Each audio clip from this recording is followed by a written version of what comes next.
Hi liebe Moonies und herzlich willkommen zu diesem Video. Erinnert ihr euch, als letztes Jahr die verlorene Toonmaker Sailor Moon Folge gefunden wurde? Genau, diese amerikanische Halbanimations-Halbrealserie. Man kann ja davon halten, was man will, aber es war schon spannend, weil es all die Jahre so ein Mysterium war, über das man kaum was wusste. Und dann wurde es einfach von der YouTuberin Raymona gefunden. Das ist schon beeindruckend.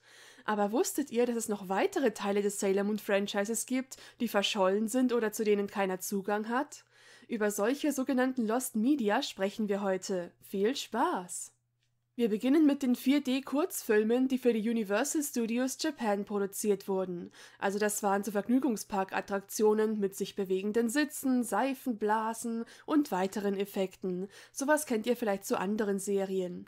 Der erste davon hieß The Miracle 4D und kam 2018 raus. Es war eine 20-minütige Originalstory, in der die Senshi das Kino vor einem Monster beschützen. Die Zuschauer wurden da auch sehr einbezogen und mussten Sailor Moon Kraft leihen.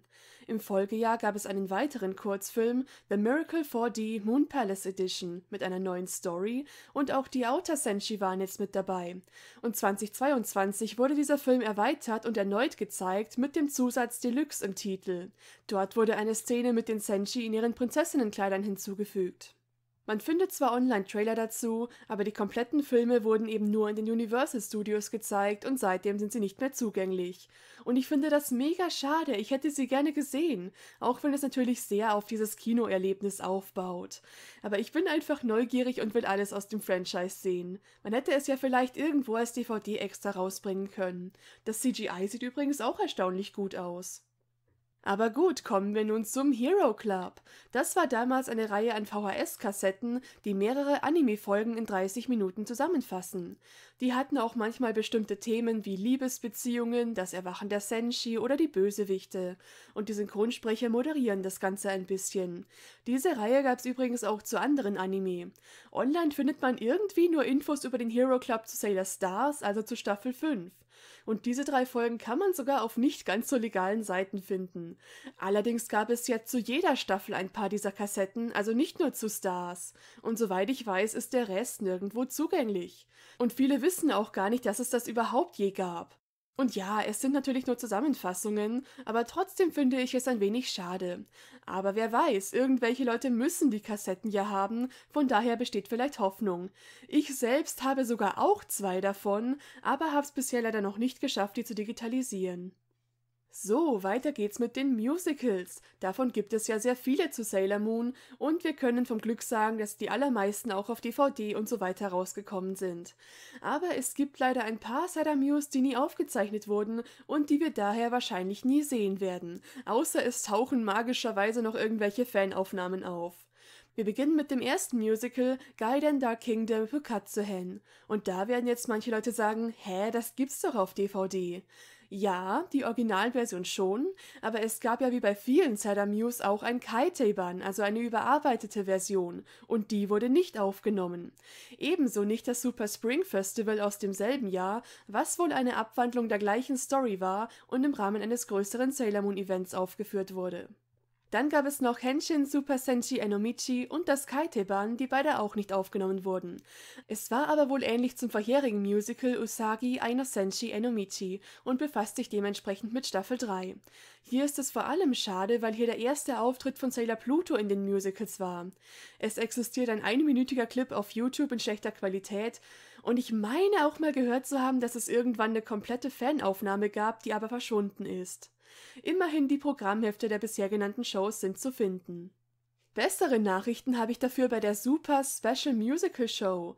Die wurde zwar nie offiziell veröffentlicht, aber es gibt immerhin Fanaufnahmen, auch wenn man die auf YouTube eher schwer findet, aber ich werde es euch mal verlinken, falls es euch interessiert. Es ist nur ca. 30 Minuten lang und basiert auf Yume Senshi Ai Ni, also dem Dream Arc. Der Cast wurde aber reduziert, also es sind weniger Charaktere und auch die Handlung wurde natürlich sehr gekürzt und etwas umgeschrieben.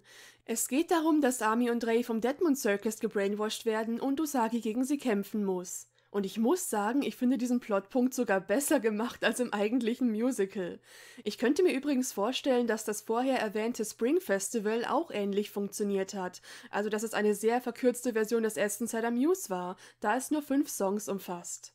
Übrigens, falls ihr euch fragt, warum ich die Supers Musical Show hier aufzähle, obwohl es doch Aufnahmen gibt, eine offizielle Aufnahme existiert ja trotzdem nicht und ich wollte es einfach erwähnen, weil viele nichts von den Fanaufnahmen wissen.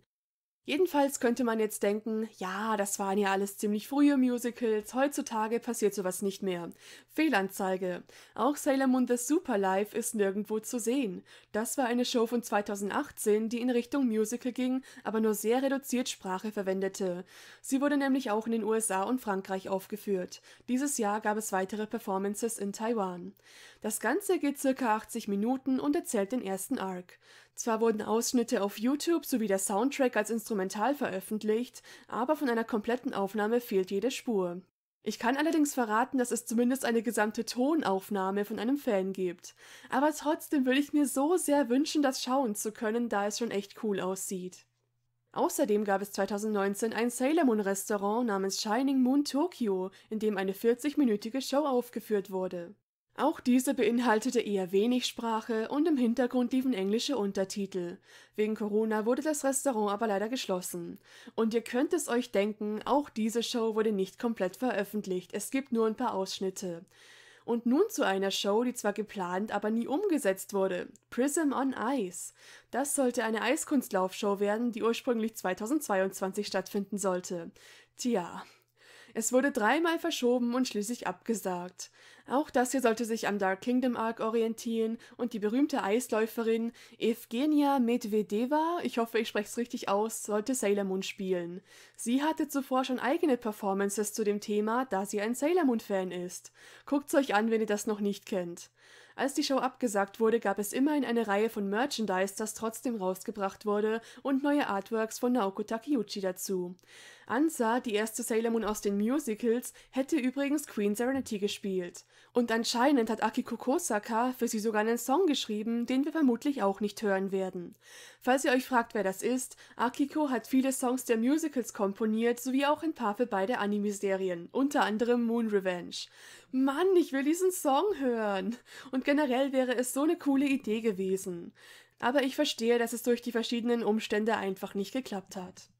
Aber das war's immer noch nicht mit Shows, denn es gab ja 2017 und 2018 Sailor Moon Konzerte mit einem Orchester. Dabei wurden bekannte Stücke aus dem Anime, aber auch Crystal gespielt. Beide Classic Concerts gab es auf CD, aber nur die 2018er Version hatte eine Videoaufnahme, die auf DVD veröffentlicht wurde. Man findet von 2017 zwar Clips, aber halt nicht die ganze Show. Naja, aber immerhin, das andere Konzert haben wir bekommen.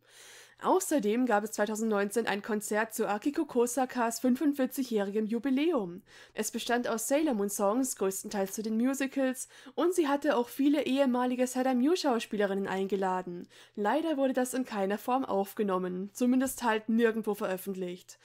Ich meine auch, es gab noch weitere Konzerte in der Richtung mit Akiko und Ansa, aber das würde jetzt zu weit führen. Kommen wir jetzt also zurück zum Anime. Dort gibt es einen verlorenen englischen Dub. Also nicht die bekannte Synchro von Deke und Cloverway. Nein, Malaysia hatten ihren eigenen englischen Dub von Speedy. Und die sind bekannt dafür, nicht die besten Synchros zu machen. Hört einfach selbst. Too much. You devil, I won't forgive you. I plead the Jupiter planet. Supply me with the power. Cyclone attack! Hey, monster! Stop it! Even though I don't know what it's all about.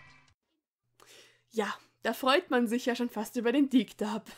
Jedenfalls ist der Speedy-Dub zum Teil verschollen. Ein paar komplette Folgen und einzelne Clips gibt es noch. Man weiß aber auch nicht genau, wie viele Folgen davon synchronisiert wurden, es war aber mindestens der N&A-Arc. Als nächstes sprechen wir über den Sailor V-Anime. Wie viele wahrscheinlich wissen, war der mal geplant und wurde dann verworfen, als stattdessen die Idee zu Sailor Moon und weiteren Kriegerinnen ausgebaut wurde.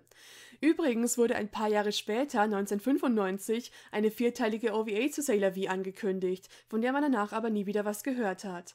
Also, es war anscheinend sogar 2-mal in Produktion und wurde dann wieder verworfen. Wow, arme Minako. Vor ein paar Jahren tauchten Online-Bilder und Dokumente auf, die vom geplanten Sailor V-Anime stammen könnten und wohl versteigert wurden, darunter ein Skript und ein Pitch-Dokument. Ob diese wirklich offiziell sind, ist nicht ganz klar, aber es wäre möglich. Auf jeden Fall ist das sehr spannend. Ich frage mich ja auch, ob vom Sailor V Anime tatsächlich schon was produziert wurde oder ob das nur in Planung war. Also wer weiß, vielleicht gibt's ja davon tatsächlich irgendwo schon unfertiges Footage, das einfach versteckt ist und nie an die Öffentlichkeit gelangen soll. Und selbst wenn nicht, macht's auf jeden Fall Spaß, darüber zu spekulieren. Aber okay, zu guter Letzt sprechen wir über das Special Sailor Moon S no Karei na Sekai, auch bekannt als The Wonderful World of Sailor Moon S. Es war eine Art Promo für den S-Movie und man sah Szenen daraus, aber auch aus der Serie. Die wichtigsten Charaktere wurden vorgestellt und Aufnahmen von einem Event zum Film gezeigt. Es wurde nur einmal im TV ausgestrahlt und nicht auf VHS oder sonst irgendwo veröffentlicht. Aber wisst ihr was? Während ich das Videoskript geschrieben habe, habe ich mitbekommen, dass das Special letzten Monat gefunden wurde. Jemand hat wohl doch eine alte Fernsehaufnahme davon gefunden und es auf YouTube veröffentlicht. Yay! Den Link packe ich euch auch in die Videobeschreibung. Tja, es kann also doch noch Happy Ends für Lost Media geben. Ich hoffe natürlich, dass wir auch noch das ein oder andere aus dieser Liste irgendwann zu sehen bekommen. Und selbst wenn nicht, finde ich es spannend, was über diese Versionen zu erfahren. Bestimmt gibt es auch noch weitere Sachen, von denen ich nicht mal weiß, dass sie existieren. Ich habe zum Beispiel auch mal gelesen, dass es schon früher Sailor Moon Ice Laufshows für Kinder gab, aber habe dazu nichts gefunden. Also wer weiß, was für unbekannte Dinge noch irgendwo schlummern.